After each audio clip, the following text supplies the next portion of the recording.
Dahil long weekend, dagsa ang mga biyahero sa Batangas Port. Kagaya ng pamilya ni Meliza Baclay mula Laguna.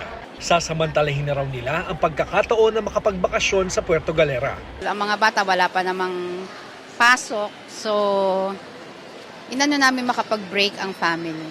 Hanggang Sunday po. Ang grupong ito, mabilis ang getaway din sa Maputing Beach ng Puerto Galera ang destinasyon. Kahapon lang namin pinlano. Biglaan lang po kasi bored kami sa bahay. Ang mag-inang ito naman, pauwi na sa Mindoro matapos bisitahin ang kaanak sa Batangas.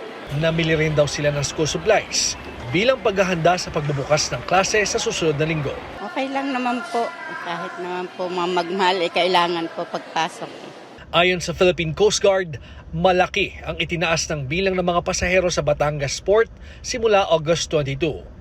At bilang bahagi ng Oplan Balik Eskwela, mas mahigpit daw ang kanilang pagbabantay, lalo na sa pre-departure inspection para masigurong walang overloading ang mga barko. Napaka-busy ng Port of Batangas, considering na ito ay jump-off point ng mga island provinces.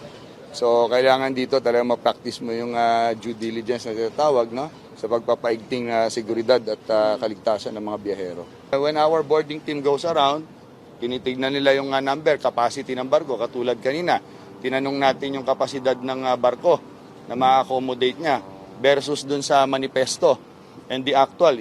Ayon sa Coast Guard, tumutulong din ang kanilang auxiliary forces sa ganitong mga pagkakataon para madagdagan ang mga tauhan nilang nagsasagawa ng inspeksyon at umaalalay sa mga pasahero.